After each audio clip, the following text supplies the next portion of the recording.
Ok, vamos con Mauro. Listo, vamos a darle el paso a nuestro amigo Mauro Andino para empezar la conversación directísima. Mauro, buenas noches, ¿cómo estás? Bienvenido.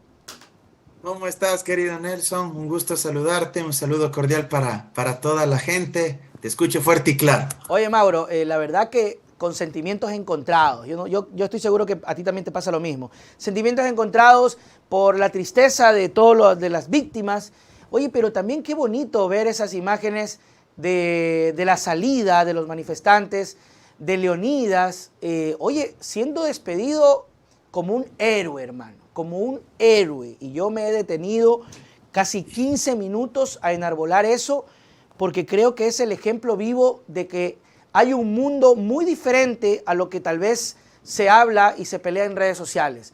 Le agradecieron, lo ovacionaron, lo aplaudieron y fue una cosa maravillosa. Mauro Andino.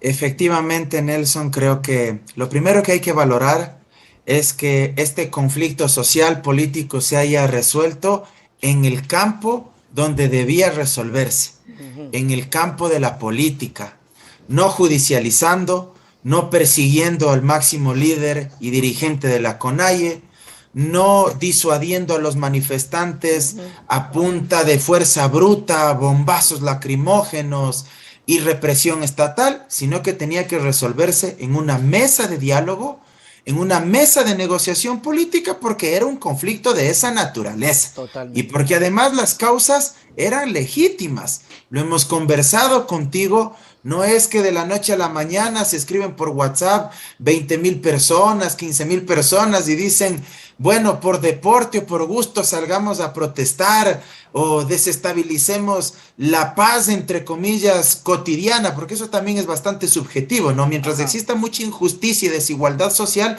la paz no podrá ser permanente. Pero digo, no es que la gente en un acto de locura sale a protestar masivamente, entonces había causas legítimas. Entonces, lo primero, destacar esto, que se llegó a un punto de acuerdo, de negociación pacífica por el bien de todos los ecuatorianos. Segundo, creo que es importante mencionar que aquí no hay ni triunfadores ni perdedores. Aquí no hay vencidos, no hay tampoco ganadores absolutos. Yo creo que el ganador se llama Ecuador y eso es muy importante porque estábamos con una sociedad rota, descompuesta, quedamos con una herida abierta. Sí, sí, Yo la sí. semana pasada, créeme que estaba muy golpeado, muy afectado por todo lo que se decía, por todo lo que se Ujú. escribía en redes sociales, por la represión con la que se actuó también en contra del movimiento indígena y créeme que eso a uno le afecta muchísimo.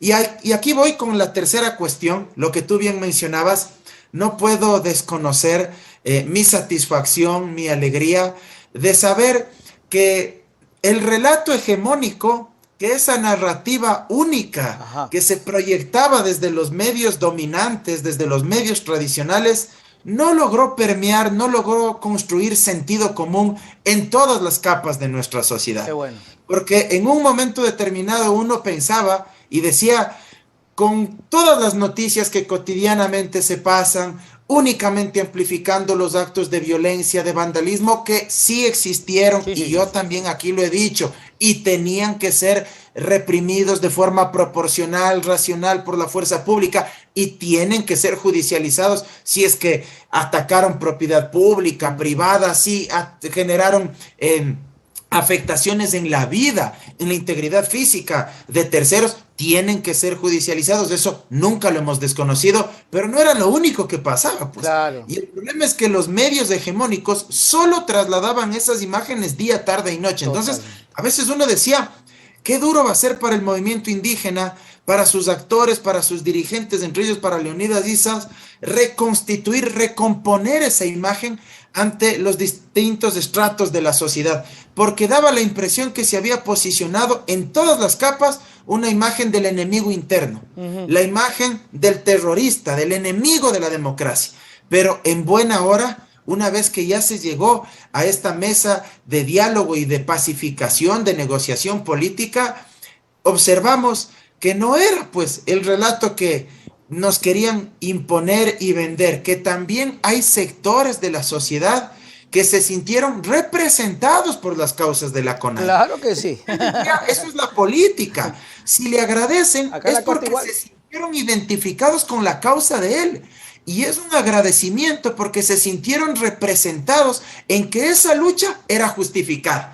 Por eso es el agradecimiento. Entonces creo que eso es muy importante de valorar, eso hay que destacarlo, porque finalmente la política es encarnar causas, embanderar luchas, darle respuestas a la gente para poder transformarle sus condiciones de vida, para mejor, para bien, transformar y darle dignidad. Para eso sirve la política. Así que por ahí es y por ahí va ese camino. Sí, fue una cosa maravillosa. La gente enseguida se aloca, ¿no? Y empieza a decir, Issa presidente, bueno, no sé. Solaine dice por acá, a mí no me gustó, dice Solaine, que la iglesia haya estado ahí, dice, porque no ayudó en las marchas, eso me parece hipocresía. Issa sí es hombre de pueblo, hombre de gente. ¿Cómo viste este último tramo de la negociación partiendo? No sé si de pronto eso fue como el impulso final a decir, chutica, Issa supo manejar con liderazgo el tema, cuando el gobierno desconoce a Issa, y luego Issa llama al diálogo, y luego Issa va a la convocatoria, porque podía no ir, podía decir, ok, como me desconocieron no voy, pero tuvo el apoyo de todos sus sectores y se presentó. El que no se presentó fue el presidente Guillermo Lasso, oye, que deja uno, creo que de los momentos más importantes y álgidos de su vida política, no sé hasta cuándo le quede, pero de este periodo, y no se presentó. Entonces es el presidente ausente. A ver, algunas cuestiones. Yo creo que estábamos viviendo momentos de mucha incertidumbre, no existía un panorama claro.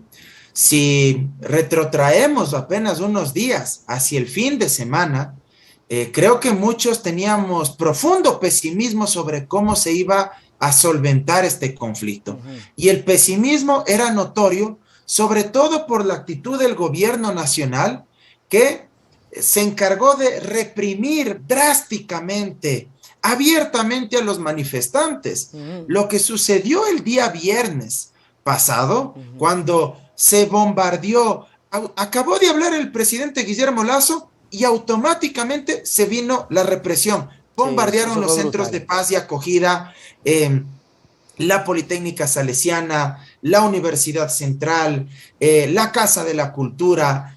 Esos hechos, mira, creo que minaron el optimismo y la expectativa de que iba a existir un diálogo. Como resultado también de una actitud bastante beligerante de varios actores del gobierno. Yo al único que sí quiero destacar, y yo lo puse incluso en mi Twitter, es al ministro de Gobierno Francisco Jiménez.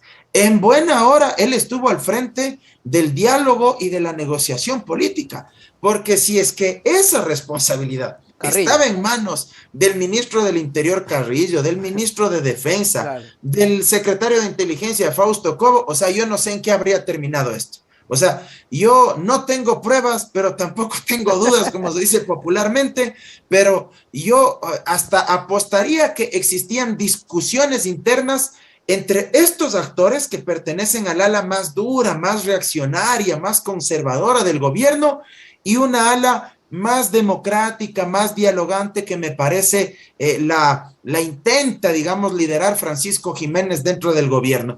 Y seguramente eran discusiones muy tensas, porque los unos habrán dicho en reiteradas ocasiones, esto tiene que zanjarse a través de la fuerza bruta. Es decir, utilicemos los aparatos represivos del Estado, juguemos a la política del desgaste y en un momento determinado esto se acabará por la fuerza o a patadas, como se diría coloquialmente. Pero me parece que Jiménez ahí jugó un rol preponderante y supo llevar este conflicto a donde debía llevarse, no me cansaré de repetir, a una mesa de diálogo y que se zanje ahí políticamente el tema. Entonces creo que esto es importante también de decirlo.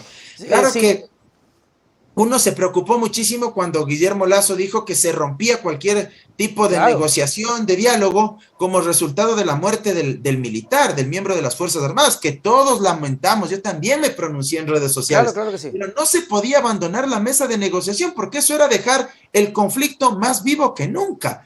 Y porque además el gobierno pensó equivocadamente, y este es el otro elemento que quiero destacar, que el movimiento indígena iba a recular como resultado de la represión. Es decir, que el miedo que inoculaban las fuerzas del orden en la forma como actuaron, además esas odas, esos festejos en las shiris con policías encima de los trucutrús y Claro, recibiendo con la bandera y todo. aplausos por parte de quienes habían salido, entre comillas, a manifestarse por la paz, pero enarbolaron una serie de discursos racistas, discriminatorios, no todos tampoco, porque no se puede Claro, claro. generalizar, pero algunos de esos miembros, de esos manifestantes, ¿sí? Muchos pensaron que el movimiento indígena se iba a dispersar y que esto estaba casi que disuelto, pero aquí hay que valorar algo, la capacidad de organización y de resistencia del movimiento indígena es admirable, Sí, sí, sí. es encomiable. Realmente cuando muchas personas pensaban que esto quedaba disuelto vía represión, pues todos se equivocaron, el movimiento indígena volvió a rearticularse y nuevamente se cohesionaron, y ahí me parece es cuando el gobierno nacional dice no, no se van a dar por vencidos, no se van a cansar, tenemos que solventar esto políticamente, y se vuelven a sentar a hablar con el propio Leonidas Issa, a quien le habían desconocido como dirigente de la CONAIE y de las bases indígenas. Sí, sí, yo lo decía y me mantengo en el hecho de que si alguien aquí sentó las bases para terminar esto, fue la CONAIE, es decir, porque bien podía Leonidas Issa asumir un rol más radical y decir, ok, me desconocen, y empezar a hacer discursos fuertes y decir y alentar al relajo, a la violencia, pero Issa más bien se calmó, respiró, observó, escuchó todo lo que le dijeron, escuchó todos los días campañas en radios, con influencers, en televisión nacional, donde los catalogaban de terroristas, oye, y tuvo la capacidad para poder manejar el tema. A mí me gustó mucho cómo lo supo colocar en la mesa de diálogo cuando hizo que toda la gente de la CONAIE en vivo le dijera si firma o no el decreto. Y luego les hizo hacer a los otros tres y Leonidas decía, me esperan un ratito porque nosotros somos así y me van respetando la forma que tenemos. Y cuando se puso medio malcriado, pues este man de Gary, de la Fenocin, que no quería firmar, se calentó pues. Y Leonidas dijo, no, pues si esto ya hablamos y si se queda fuera, se queda fuera. O sea, se marcó un liderazgo ahí en esos minutos, oye. Mira, Mauro, perdón, porque te anclo otra pregunta, porque tú sabes que ¿se abre un frente político electoral con Issa? Ahí sí ya. Mira, yo quiero destacar algo. Creo que Leonidas Issa se manejó muy bien en la mesa de diálogo, en la mesa de negociación política. Hay que valorar su capacidad de resiliencia, es decir, Sí. él no se dejó avasallar por los ataques, por los insultos, por los discursos racistas, discriminatorios. Esto es muy importante. Creo que también hay que destacar el papel que jugaron otros actores como mediadores. Okay. Yo no tenía muchas expectativas del rol que podía jugar la Asamblea Nacional a través del presidente de la Asamblea, pero creo que al final del día también terminó encauzando la situación. Ya. Más allá de que le desconocieron a él como mediador por su actuación en la sesión del día martes al votar a favor de la destitución de Guillermo Lasso, pero me parece que fue muy interesante el rol que jugó porque de alguna manera logró encauzar, al menos propiciar el encuentro. ¿Sí me explico? Ya solo el mero hecho de haber sido un eje articulador que permitió que se sienten a conversar, me parece a mí que ya fue valioso. Y el papel de la Iglesia Católica, independientemente de nuestras creencias, Claro. Cierto es que tampoco tomaron un rol protagónico en relación a lo que decía nuestra amiga seguidora de pronto abrir las iglesias, como pidió en su momento el propio Leonidas Issa para que puedan alojarse ahí los manifestantes, pero creo que ya al final del día en la mesa de diálogo jugaron un rol estratégico, porque además la iglesia, más allá de nuestras legítimas creencias religiosas, espirituales, sí, creo que tiene legitimidad entre la gente, en el pueblo. Somos un país además mayoritariamente católico, y eso me parece importante, el papel que jugó la iglesia como mediadora para tratar de acercar las dos posiciones, ¿verdad? Ahora ya a nivel electoral habrá que ver cómo esto se va masificando, habrá que medir los expertos y en esta materia, las empresas que hacen investigación de opinión pública ya desarrollarán probablemente análisis cuantitativos, cualitativos, para medir durante las próximas semanas ya los efectos psicológicos, emocionales en la ciudadanía de estas movilizaciones. Ahí habrá que tener mayor sustento. ¿Cómo queda la imagen ya en lo nacional de Leonidas Issa? Claro. Porque a veces uno vive encerrado en su cámara de eco. Claro. A veces uno dice, claro, como todos los que están a mi alrededor de pronto están a favor del paro, entonces uno puede hacerse una idea equivocada de que la mayoría estaba a favor del paro, y no puede ser así. O si es que la mayoría que estaba alrededor de uno estaban en contra del paro, entonces uno puede decir, entonces todos estaban en contra del paro. Entonces, creo que esa cámara de eco es muy peligrosa y eso solo lo sabremos con investigación seria, con investigación cuantitativa, cualitativa. Pero en términos generales, yo me atrevo a lanzar este rato una hipótesis sin tener datos enfrente, pero yo tengo la hipótesis, la sensación de que al menos en el mundo rural y en los estratos populares, Leonidas Issa capitaliza bastante esta situación. Esa es la sensación, lo que yo percibo así a primera vista. Capaz me equivoco y los números después dicen otra situación. Pero yo creo que en el mundo rural, en el mundo indígena, campesino, en los pequeños agricultores, en los transportistas, ojo, tal vez hoy no lo digan, pero aunque los 15 centavos no suenen a mucho, ojo, la política es sentirte representado con alguien que defiende tus causas.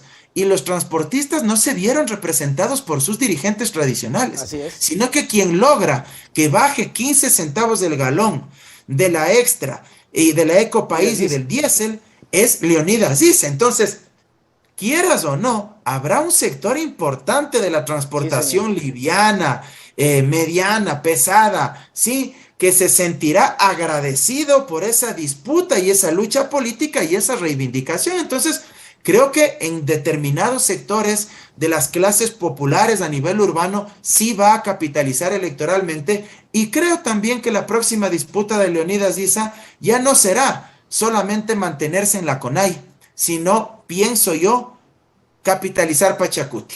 Yo creo que esa será la próxima disputa, porque en cambio Pachacuti tiene actores profundamente desgastados como la señora Guadalupe Llori, como el propio Salvador Quispe, que de una o de otra manera no se ha consolidado dentro de Pachacuti, y creo, sospecho, yo intuyo que Leonidas Issa querrá, digamos, tener una presencia mucho más protagónica ya en el brazo político electoral de la CONAIE, que es Pachacuti.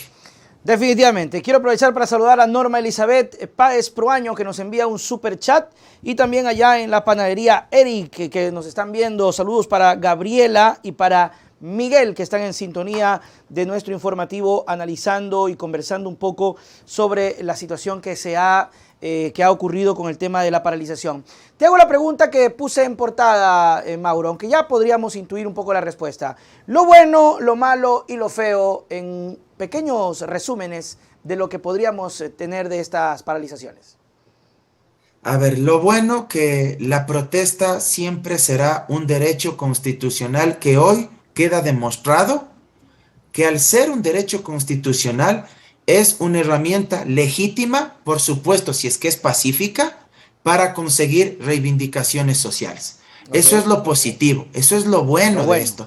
Porque muchos deslegitimaban la protesta y decían que no servía para nada, que eran un conjunto de vagos, de seres humanos no pensantes, de poco más domesticados, adoctrinados por alguien, o sea, deslegitimando la causa de los manifestantes y haciéndolos ver como que no tenían pensamiento, autonomía individual, capacidad de reflexión, capacidad crítica con las situaciones que vivían. Y hoy vemos que estas manifestaciones, entre otras cosas, solo para mencionar uno de los hechos que se han conseguido, se logró que el presidente de la República declare en emergencia el sistema de salud pública. Así es. Cuestión que su ministra se negaba, incluso a costa de pelearse con varios periodistas de los medios tradicionales. Entonces, queda demostrado dentro de lo bueno, dentro de lo positivo, que el derecho a la protesta social, el derecho a manifestarse pacíficamente es una justa herramienta para alcanzar reivindicaciones.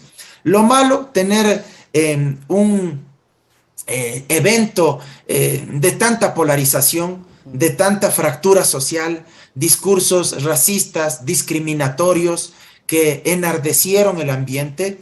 También dentro de lo malo yo colocaría, por supuesto, los excesos por parte de ciertos grupos de manifestantes, hechos de violencia que no se pueden legitimar, que no se pueden aceptar en un orden democrático, que no se pueden confundir además con protesta social pacífica.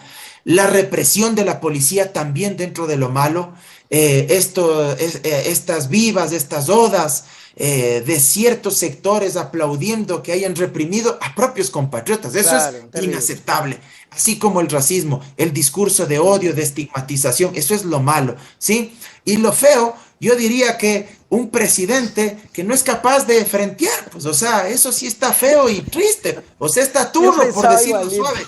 O sea, un presidente que no encare, creo que no es un líder y eso es complicado. O sea, hay que agradecerle a Francisco Jiménez porque realmente él se la bancó, como dirían los argentinos, y el presidente Lazo no fue capaz de comparecer. O sea, Es y me triste eso, parece ¿no? que eso refleja varias cuestiones. Por eso Ya. te digo, no solo feo, sino triste. Sí, sí, Refleja sí. varias cuestiones. Inseguridad, temor a no saber qué responder, miedo a exponerse ante toda la opinión pública, ante el país y quedar mal. Entonces mejor dijo, reculo, no voy, no asisto.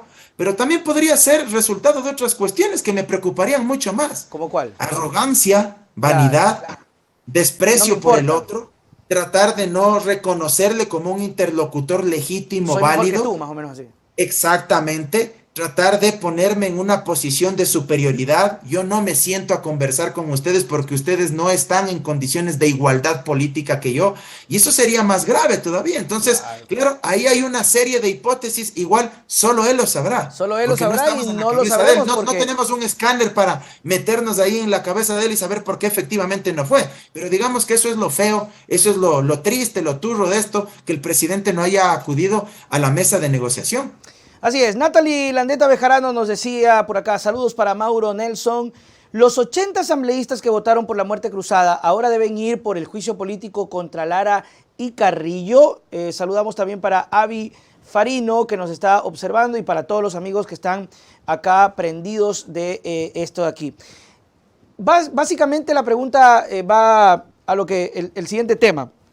No pasó, no se destituyó, pero sin embargo dejó un claro mensaje, 80 asambleístas. ¿Esto será permanente, Mauro, o crees que se va a mover, se va a cambiar con lo que pase, ¿no? Con la coyuntura? Ahí hay varias lecturas sobre el tema institucional a nivel parlamentario. Primero, yo en lo personal sí me sorprendí con que existan 80 votos. Yo Ya. pensé que el número iba a ser inferior, debo reconocerlo. Ok. Pero 80 voluntades reflejan un mensaje contundente. O sea, yo no puedo concebir cómo existía gente en Twitter principalmente que hablaban de triunfo del presidente de la República.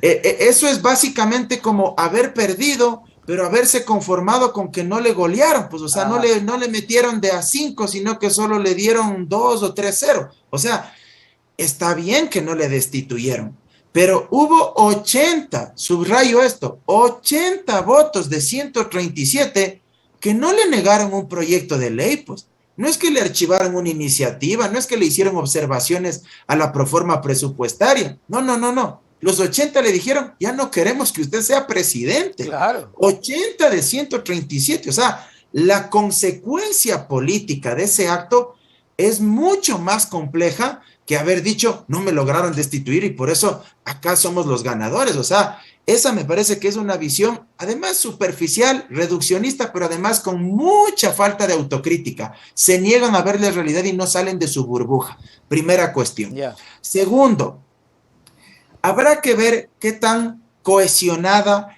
es esa, no diría nueva mayoría, porque yo creo que al final del día la mayoría de integrantes de Pachacutic terminaron plegándose a esto porque creo que era ya una cuestión incluso de dignidad, de amor propio, y era un asunto incluso de pensar qué voy a hacer como actor político si es que voto en contra o me abstengo. Claro. Porque si hago eso, no puedo regresar a mis territorios, no puedo regresar a mis comunidades. ¿Con qué cara voy a regresar a ver Claro, pues a mis bases sociales dentro de la CONAIE, dentro del propio Pachacuti? Entonces, algunos sí lo hicieron por convicción, por dignidad, para reivindicar la causa de la CONAIE, del movimiento indígena, del movimiento agrario, campesino del Ecuador. Otros creo que lo hicieron también ya abocados por la necesidad y empujados por las circunstancias. Es decir, si no voto a favor, o sea, aquí me entierro políticamente en mi propia organización. Entonces creo que es muy difícil prever que vayan a actuar de forma monolítica. Yo no me atrevería a pensar eso todavía. Lo que sí no me sorprendió fue el voto de la señora Yori. Yo sí preveía que ella vote o en contra o que se abstenga como finalmente lo hizo. Sí, yo no tenía expectativas en eso porque además Leonidas Diz había sido muy crítico con la gestión de la señora al frente de la asamblea. Sí, y ella está todavía con la herida abierta de haber perdido la presidencia de la asamblea, ¿verdad? Ahora, una tercera cuestión dentro de la asamblea. Creo que los otros bloques parlamentarios actuaron bajo un manto de cálculo político. Ya. ¿En qué sentido? Yo creo que, por ejemplo, el Partido Social Cristiano sí se puso a pensar en los posibles escenarios que se venían si es que votaban a favor de la destitución de Guillermo Lasso. Ellos seguramente se preguntaron, ¿qué ganamos destituyendo a Guillermo Lasso? Claro. Más allá de que haya sido un traidor con nosotros, más allá de que nos haya tratado prácticamente como enemigos, que haya insultado a Jaime Nebot, su líder máximo, pero sin duda ellos se pusieron a pensar en, bueno, le destituimos y automáticamente se vienen elecciones. ¿Tenemos un binomio como para competir electoralmente a nivel nacional? ¿Tenemos cuadros como para poder reconstituirnos de cara a la nueva asamblea que tendrá que configurarse? Entonces yo creo, mira tú que uno de sus cuadros más relevantes, Cristina Reyes, acabó de desafiliarse.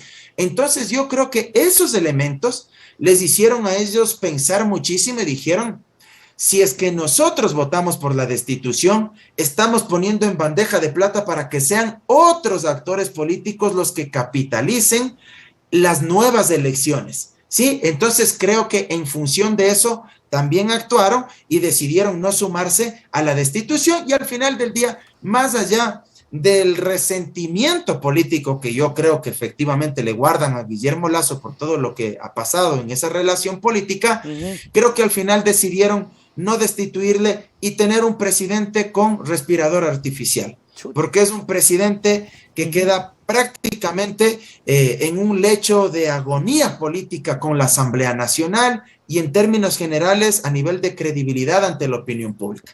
Y los otros partidos políticos, me parece que aquellos que no votaron por la destitución no solo hicieron un cálculo electoral, sino que me animaría a ir un poco más allá.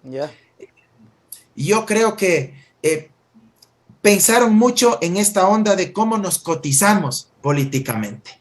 Saben que el gobierno nacional se queda prácticamente aislado y cada asambleísta que se quede del lado del gobierno, al final del día será un asambleísta mucho más relevante para ese gobierno, más cotizable. Y el gobierno, para tratar de sostener, aunque sea un pequeño grupo de legisladores que responda a sus iniciativas y a su proyecto político, pues seguramente hará todo lo posible y entregará todo lo que sea necesario, ya no escarbo más, para tratar de mantener a esos legisladores. Entonces, presiento que algunos de los que votaron en contra o se abstuvieron, al final del día también lo hicieron sobre la base ya de intereses, cuotas de poder, cuotas de espacios dentro del gobierno por el tiempo que le resta, ¿no? De hecho, Rafael Correa había anunciado hace poco en Twitter diciendo que supuestamente se ha enterado de que ya se le entregó la justicia al Partido Social Cristiano. Bueno, dice Rafael Correa,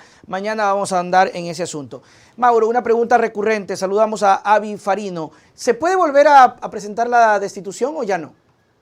Qué buen tema y qué buena pregunta. Mira, te voy a dar mi criterio personal. pero primero permíteme contextualizar los dos escenarios o las dos interpretaciones. A ver, por un lado, hay quienes sostienen que el mecanismo de muerte cruzada únicamente se consolida o se consuma cuando existen los votos. Y si es que existen los votos, efectivamente ya no se puede volver a plantear durante el mismo periodo legislativo, ¿sí? Esa es una hipótesis, una interpretación. La otra interpretación, ¿cuál es?